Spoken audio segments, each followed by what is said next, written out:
Guess what? This is Law & Order SVU Season 3, Episode 14, Counterfeit. Now before we get started, let's do our stretches. This episode's really gonna jerk us around. We open up and it's nighttime and there's two cops. They come across an empty car. Right around the corner they find a body laying in some trash. We jump ahead and Olivia Benson is showing up at the crime scene looking like $1 million. Tiny black sparkly dress. Finn's already at the crime scene. Nice dress. Thanks. It was a nice date. Where the fuck is Munch? Sick? Goddamn hypochondriac. Victim's name is Paula Grace. They walk up to Emmy Warner, who's already at the body. Nice dress.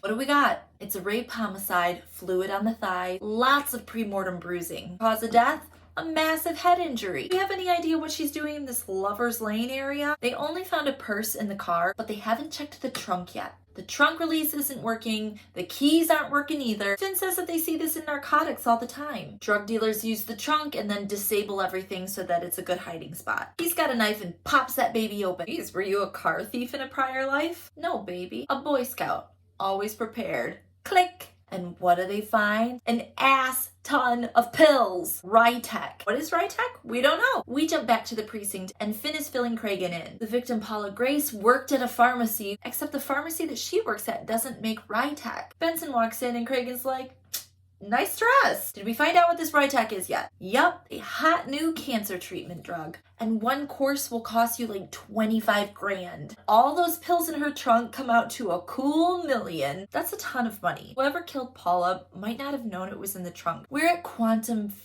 Pharmaceutical. We're at Quantum Pharmaceuticals, and we're talking to Kevin Regolia, who is the only motherfucker in there that's wearing a suit instead of a lab coat. I can't believe this happened to Paula. We're all in shock. We find out that they're developing a drug treatment program really similar to Rytech. Basically, Rytech is their competition. Last saw Paula at 8 p.m. the night she died, right before her long drive home. Any family? No. Any boyfriend? No. We're back at the morgue with Emmy Warner. The victim had vaginal bruising and lacerations from the rape. No semen present, but there was lubricant from Rough Rider condoms. That's a terrible name for a condom. Navy blue fibers under her fingernails. Send them to the lab. Lab tech is still running those fibers, but you know what's really fucking interesting? That shit that was in her trunk. Oh, the Rytech? That shit is fake. Worthless for fighting cancer. Benson and Finn visit the victim's apartment. It's huge and early 90s gorgeous. They're there for 30 seconds and the landlord's like, how long is this gonna take? He's got people to come and see it. Are you kidding? She just fucking died. Hey, I'm not being a dick. She said she was moving out. He doesn't have a lease for proof, but he says that he could talk to the owners, Mr. and Mrs. Regolia. Mr. Regolia is here like once a week to take measurements. We all know what that means. Mrs. Regolia is a babe with my grandma's haircut. She's under the impression that Paula was moving to be closer to the lab. With the money she was gonna save on rent, she could buy her own car. Wait a second, she already had her own car. The one at the crime scene with all the fake drugs in it. No, she definitely took the train every day to work. Okay, so obviously Regolia and the victim were in some kind of relationship. Finn's like, Regolia's wife is way hotter than that ugly ass victim. Why would he cheat on his wife with her? I think this comment is just getting us ready for how shitty Finn is this episode. So we're gonna check the financials, obviously. And guess what we find? Paula never paid 1 red cent of the apartment or the car. Kevin Regolia paid all of it. We walk into the precinct and there's Munch. He's on crutches. He's stuck on desk duty, but he's pretty damn good at it. Because guess what he finds? Paula was a mole for the FBI. She was blowing the whistle on her own company. I'm not even kidding. Quantum is just about to test their version of Rytech. So they start selling the fake stuff to pharmacies for half price, knowing the drug will fail and then they can swoop in. They didn't count on Paula going to the FBI. Well, that gives Kevin Regolia a couple million reasons to shut her up. Bring him in. He's still thinking he's just there to answer some questions. That was really admirable of you to help Paula. More on my wife than anything. Then why didn't she know anything about the apartment and the car you paid for? They lay out the whole plan to him and he doesn't act surprised at all because they nailed it. Until they throw out that she was working with the feds. He's like, excuse me? He didn't kill her. He needed her in all of his criminal activities. The lawyer's up just as Cragen comes in with bad news. We're handing Regolia off to the FBI. Paula Grace was just in the wrong place at the wrong time. That's right, we got another victim. Same area, same MO. This time, she's still breathing. Finn and Benson show up at the crime scene, and the victim's name is Francesca Jesner. She didn't get a good look at the guy's face, but he was wearing a uniform. Blue uniform, because he was a cop. In the interview, Francesca lays it all out. She was at a coworker's party, she drove home, under the bridge she got pulled over. He made her take a breathalyzer even though she hadn't been drinking. And then he said that if she had sex with him, he would drop the charges. She said no and he got angry, so he raped her. Oh my gosh, he kept my license. He knows where I live. So we actually have a problem. Turns out her blood alcohol level was way over the legal limit. And we believe victims, but an argument could be made that accusing a cop of rape could get you out of a DWI. I know, it's gross. But you know what's more gross? Finn buys into it. Benson obviously believes her. They get into a big ol' argument, mostly because it's a cop that she is accusing. Cool it, we gotta do some canvassing. So they go to the bar that the party was at. The bartender's like, yeah, it was a rager. 300 people here. Even with all those people, he recognizes Francesca's picture because she was at the bar and knocking them back. The guy she was with was tall and blonde, and they left together when she started getting sloppy. So we catch back up with Francesca. I didn't leave with anyone. Dude, you have to start telling the truth because douchebag, my partner over here, doesn't fucking believe you. Okay. Blonde guy is a dude I work with. I didn't want him involved. We parked, had sex, and when I was driving home, that's when I got pulled over. But we gotta leave Francesca right there because they need us back at the crime scene. Same tech as earlier is like, look at this shit. These drag marks match the shoes that Francesca was wearing, and the positioning matches her account of what happened. Then unprompted, he says, do you have any cops on your suspect list? Why? Because remember those blue fibers? They're consistent with NYPD uniform pants.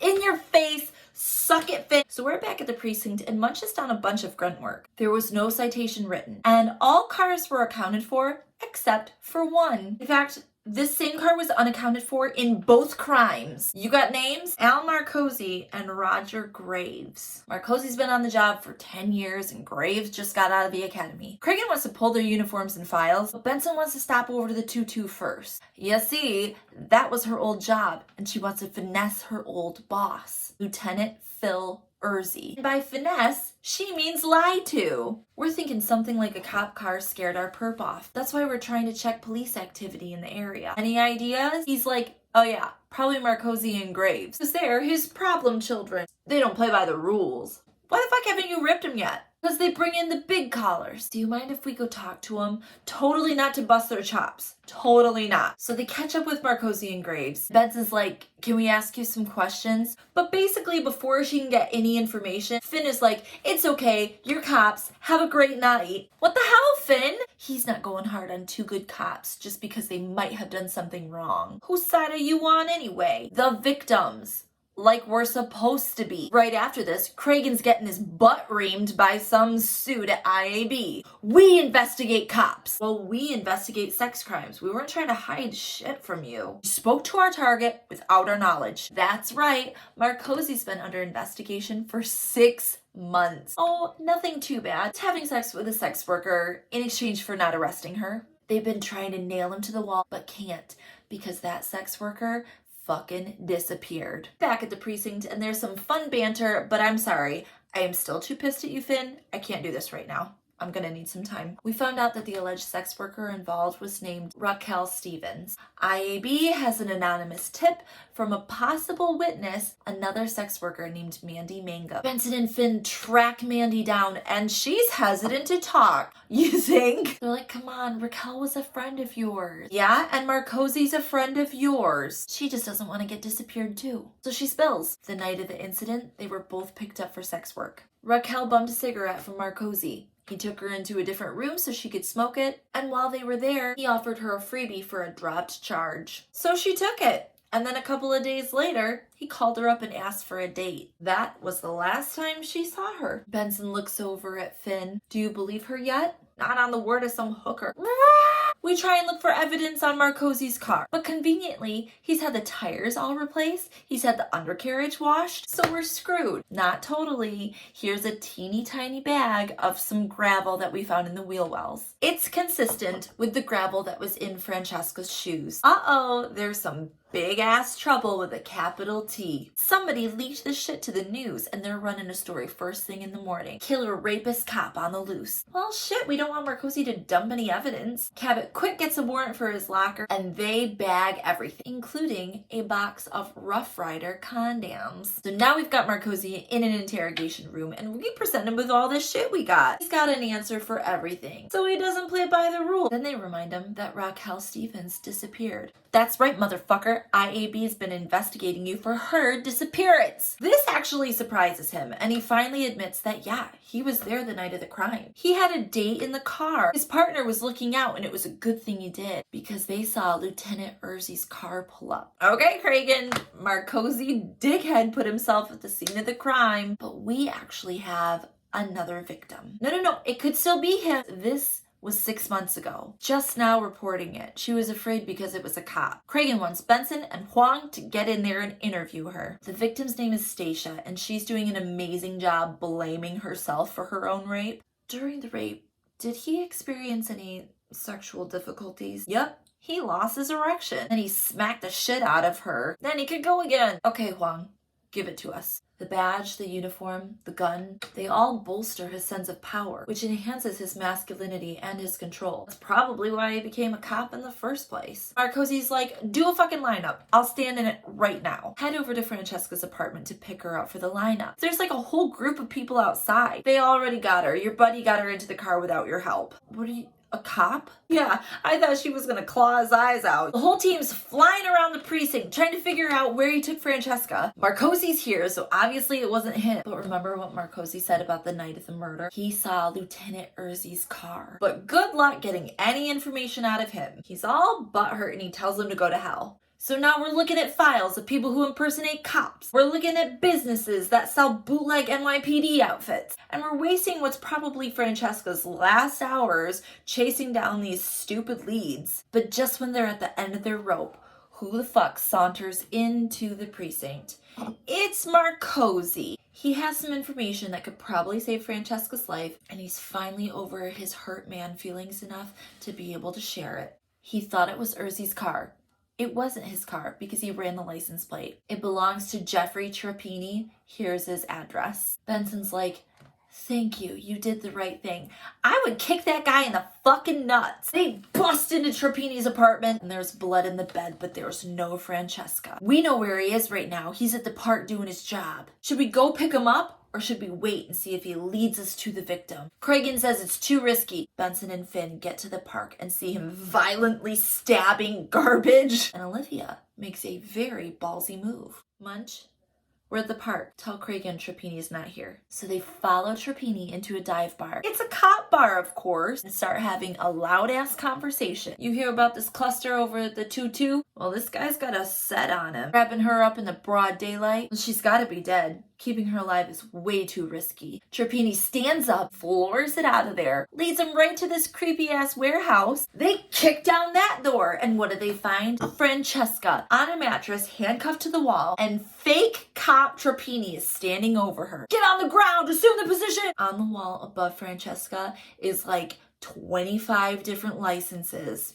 A real trophy wall. Benson's got Trappini in handcuffs. You think you're a cop? You're a shit-ass cop who didn't even see us following you. Take him away! And that was Law & Order SVU Season 3, Episode 14. Jum jum!